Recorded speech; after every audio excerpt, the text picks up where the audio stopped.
Wonderful.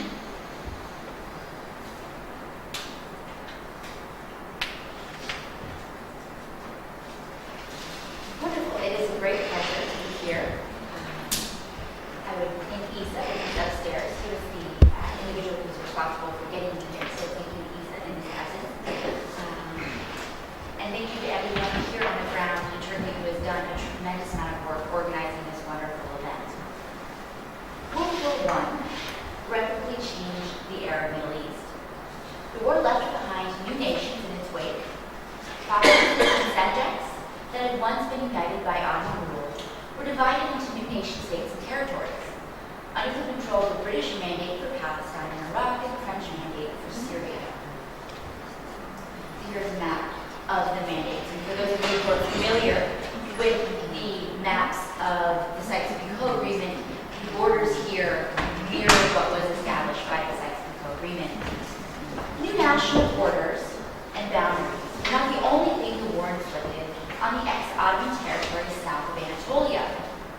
While this is a conference on World War I, I'm not going to assume that everyone here in the room is familiar with the effects of the war on the Arab Middle East.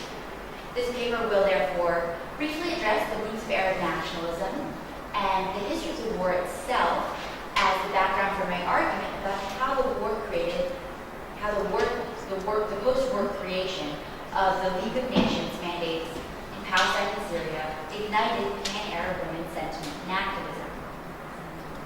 Thus, this paper is more about the legacies of the war than the war itself. Arab women did not partake in Arab women did partake. I'm uncomfortable. I'm going to readjust. One moment, please. And I forgot to start by saying that I'm a native English speaker, and I currently live in New York City, which many of you may know is a very fast-paced space. So if for some reason I start speaking too quickly, please let me know and I will calibrate my speech. Okay, so I'm just going to start at the second again.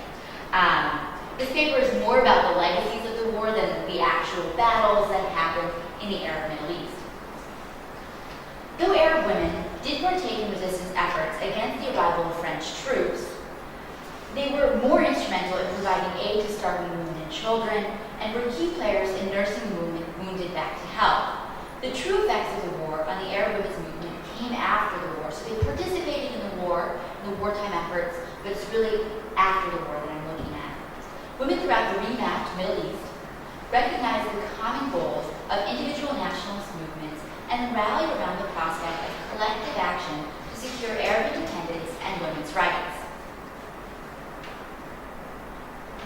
In 1913, a call went out to leading figures of the Arab nationalist movement in the Arab world and to leaders of Arab immigrant communities in the Americas and in Europe to attend a pan-Arab conference in Paris. The conference sought strategies for securing Arab independence from the Ottomans and was a response to the Young Turk revolt that had happened in 1908. The location of the conference in Paris, rather than a capital in the Arab world, is significant because it captures Ottoman repression of separatist nationalist movements within the empire's borders, and the location in Europe may have been more accessible for immigrants who had settled along the western shores of the Atlantic Ocean from Sao Paulo in Brazil up to Boston in Massachusetts in the United States, and many immigrant communities that had settled further inland in places like Detroit and Tucumán, Argentina. The call to participate in the Paris conference circulated widely, and 3 young Beiruti women, aged 16, read the call and sent a letter to the conference delegates, convened in Paris. No women were among the official delegates to the conference, but the letter sent by the 3 young women, Shafiqa Khareb, Wadad Masnahi, and Anwar Salim Salam, who later married in the famous Khalidi family, demonstrated that women were aware of the conference and supported its ideal of Arab independence. In 1913, the target of the Arab nationalist movement was independence from the Ottoman Empire. It's important to note that the target and goal of the Arab nationalist movement changed over the course of World War I and in the period following the war. As the empire was forcibly dissolved after the loss of the war and true independence was not achieved, Arab women and men addressed their claims for independence to the French Mandate government and the League of Nations, who had usurped what the Arabs perceived as their natural right to self-governance.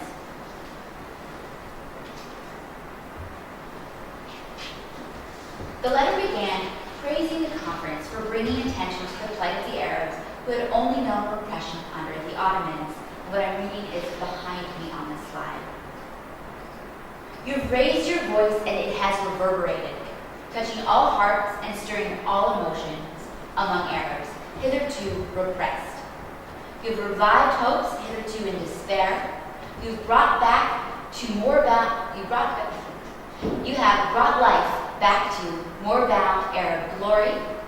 You have shown the Arab spirit will not accept humiliation nor bow to servitude. You have realized that nets have been set up to trap our beloved Syria and have risen to escape from the noose of imprisonment, crying out, the Arab nation is a nation that does not die. The letter writers praised an independent, united Arab nation as a means of liberating the Arabs and their land from the yokes of Ottoman imperialism, which was seen as a form of imprisonment. The precise boundaries of the independent Arab nation desired by the conveners of the conference seems to have been synonymous with Syria. If we go back to this previous slide, Syria here is larger than its national boundaries today. Syria at this time meant Greater Syria, which stretched from the eastern shores of the Mediterranean in the west to the Zagros Mountains in the east, north to the Taurus Mountains, and south to the Arabian Desert. The women who wrote the letter were in Beirut, which still claimed membership to Greater Syria. It was only under the French mandate that a distinct Lebanese national identity emerged. Pan-Arab national sentiment was forged around the notions of a shared history, in particular, a shared history of Ottoman repression and an Arab golden age that had been lost, but could be resurrected. Remember that line, the Arab nation is a nation that does not die. So it's a shared history and also a shared language being Arabic. For the Arab ethne to transform from a pre-modern ethnic identity into a claim for a national space, national sovereignty, its members needed to turn into citizens, which required independence. The Arab nationalist enterprise drew from the Arab ethne to unite people into a political project that united Arabs through ethnic bonds of unity across nation-state boundaries. The Pan-Arab Conference in Paris did not succeed in carving out an independent Arab nation, but it did succeed in planting the notion of a unified Arab identity in the hearts of its future constituents of both genders, male and female. Arab women would come to make claims against this emergent nationalism, but in Paris, at the Arab Nationalist Conference, women did not challenge the notion of the Arab nation to include equal rights for women. That came later. The young woman's letter to the Congress concluded, be steadfast in your march towards achieving your just demands. You, who are an example of true Arabism, and may history immortalize you. The grammatical person of this final line is interesting. Be steadfast in your march towards achieving your demands. Instead of using the second person, be steadfast in our march and achieving our demands, the writers of the letter did not claim a position for themselves in the Pan-Arab movement, which sought national independence from the Ottomans. The tone of the subsequent women's engagement with Arab independence in the larger Arab nationalist movement would not preclude women's participation. Instead, women would come to make their claims that justified the participation of women in the movement as Arabs. The war facilitated this transformation. World War I was brutal in Europe. It was equally devastating, or maybe not equally, but it was also quite devastating in the Middle East. The face of the war was more than the Arab Revolt, which was orchestrated by the British and led famously, or perhaps infamously, by T.E. Lawrence. The daily lives of people in the Ottoman territories were disrupted by port blockades that contributed to food shortages among the civilian population because food was rationed to the armed forces. The food shortage tipped into famine when a locust infestation killed whatever crops that had not been appropriated by the French troops. And so this shortage of food led to famine, and this famine killed between 100,000 and 200,000 people, especially in the Mount Lebanon region. Their appeals to the Ottomans for assistance failed, and women's organizations tried to provide whatever aid and assistance they could during this famine, but there was just not enough food to feed the population. Women orchestrated anti-Ottoman bread riots in 1916, for example. There's a brief moment of victory for the Arab nationalist cause at the close of the war when King Faisal ruled over independent Syria, and that's the greater Syria that we've been talking about, not Syria and its national borders today, from March to July 1920.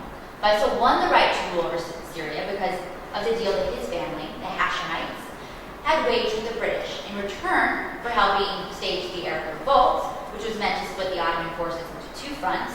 The British pledged to support an independent Arab state after the war. Except, as I'm sure everyone here is well aware, the British also made a pledge to the French, giving the French claim over the same territory. And this agreement is known as the Sykes-Picot Agreement. Thus, at the close of the war, both the French and the Arabs here were under the rule of the Hashemite family, which had control over Mecca and Medina. So the Arabs were under control of a family that hadn't necessarily had historical claims over Greater Syria, but still the Hashemite family was representing the Arabs, the French, and the Arabs under the Hashemites. Both claimed rule and control over Arab territories that had once been under Ottoman control, including all of Greater Syria and Jerusalem. When the League of Nations established the French mandate for Syria in 1920, there was widespread popular revolt. The locals had not forgotten the devastation and starvation begun at the hands of the French only a few years prior. The Syrians had even advocated for the mandate. If there was supposed to be a mandate, they didn't want the mandate, but the mandate had to be given to them. They actually advocated for the Americans to be given the mandate in the Syrian National Congress of 1919, under the belief that President Wilson would stand behind the principles he had laid forth in his famous 14-point speech, Principle of Self-Determination. As the French forces landed and sought to dispose Faisal from his throne, full-on anti-French warfare spread throughout Syria. The anti-French battles culminated with the defeat at the Battle of Maysalun. Syrian women did not stand back and witness the French invasion without taking part. Some women took up arms, more women took up bandages and tended to the wounded at these battles. When the French occupation was secured, women began to engage in charity activities. Yet the tone of their charity campaigns were different than the charity campaigns that had happened before the war. And there was also a change in how women articulated their role in society. For example, in the early 1910s, the woman who became the publisher of this journal, and there's no photos of her, so I can't show you what she looked like, but I can show you what she produced. So the woman who published these journals was named Julia Dimashkiye. She gave a series of 3 speeches in and around 1910, 1910, and 1913. These speeches talked of the first heaven, the first angel, and the second angel. The first heaven in her speeches she referenced as the home. The first angel was compassion, and the second angel was cheerfulness. In these speeches, Dimashkiya expressed her belief that a woman's place was in the home and that she could improve this haven through her comportment towards her children and her husband. During the war, Dimashkiya started one of the many Lebanese women's organizations that started to try to provide charity and address the fact that the population was starving. And this was a moment that really politicized Dimashkiya. She started the Lebanese Women's Union, and then after the war she started this publication called The New Woman. The way you can see the translation of the title at the bottom. Al-Mara al-Jadida. This publication was widely circulated through the Arabic-speaking capitals of the region. And this journal expressed a wholly different view that Dimashkiya and many other women had come to adopt throughout the course of the war. No longer was she espousing the principle that it was in the home that women should, have a place in society. Instead, she was arguing that women in Syria should view all of Syria as an extension of their homes, and they should take up efforts to improve Syria by engaging in efforts outside of the home. Dimashqi was not alone in turning her attention to improving the status of women in Syria through charity organizations. The press, such as the journals started by Dimashqi, and women's organizations were really the pillars of the emergent pan-Arab women's movement. Another women's organization was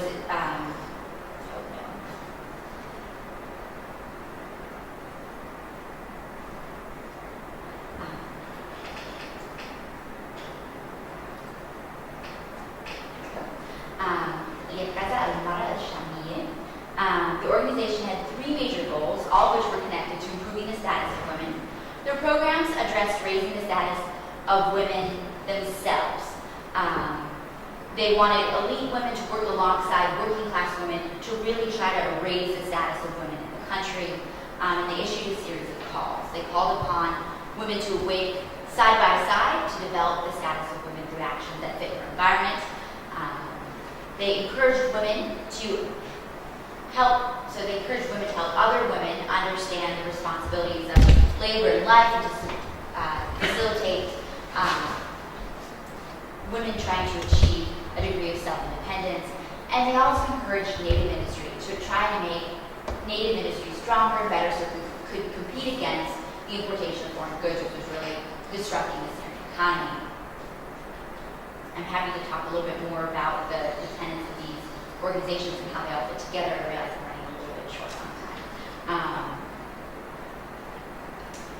The organization aimed to improve the status of women in all strata of Syrian society, but its membership ranks weren't inclusive. The first criteria for membership was that the woman be a Syrian.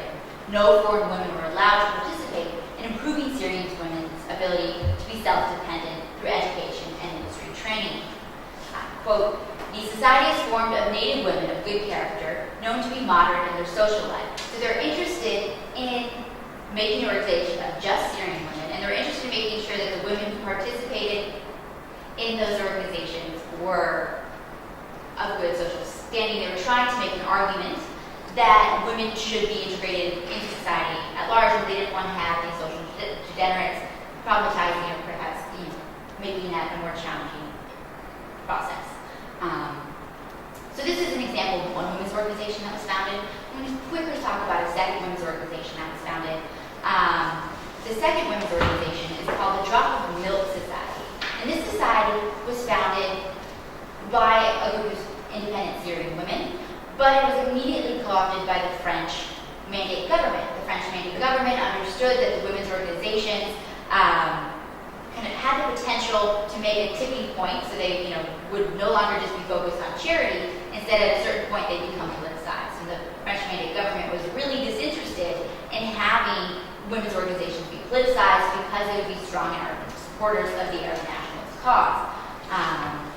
The French surveilled women's organizations, and in fact, they were very surprised by the ardent and strident anti-French tone that was taken up by many Arab women who were participating in these organizations.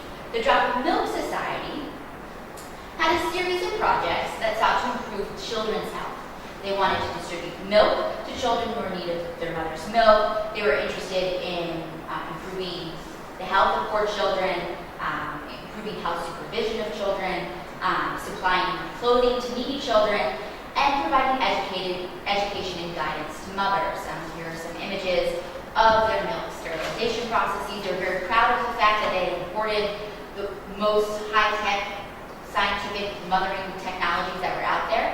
And the women who were participating in this organization were of a different social class, and they were educated mostly in French missionary schools, and they were very interested in aligning themselves with the Syrian cause, but addressing it through kind of more modern women's practices. And so we can see here the stark dichotomy between the dress of the women who were in the organization and the women that they thought needed to be better. Some health organization practices. Not very good. So the society was made up of a number of Damascus ladies who were devoted and interested in sacrificing, and I'll quote from here, their time and combined efforts to aid the deprived children and needy mothers, end quote. the society claimed that each year it continued to provide services, quote, in the field of benevolence and service to humanity, end quote. So this society was quite different than the other society. You know, it was engaging in kind of betterment of women through science and technology, but it was also supported by the Mandate government. So its background was quite different. The war led to the proliferation of women's organizations. Some organizations had explicitly anti-mandate stances, a position that aligned the organizations with the Arab nationalist cause. Other organizations were connected to the Mandate government. This spectrum captures the range of political and social orientations that some women's organizations had in the post-war period. So the war was really a galvanization moment. It changed how women were oriented towards society. No longer were they interested in containing their actions within the home. They were interested in spreading their actions outside of society at large. So this is the beginning of the formal pan-Arab women's movement. The formal movement doesn't really solidify until the 1930s, when there was a series of women's conferences that were hosted in Beirut, Damascus, Baghdad, and Tehran. And these are the moments that women come together and they understand the cross-regional similarities in the campaigns that they were waging at home. So I've talked about Syria and women's organizations in greater Syria, but there were similar women's organizations that were created throughout the Middle East. So Palestine and Iraq and in Egypt that tried to aid in the wartime efforts. So over time, it's after the war that these organizations really become politicized. And it's the period immediately following the war that was essential in forming the foundation of this regional movement. It was the first moment that women made claims against the state as Arab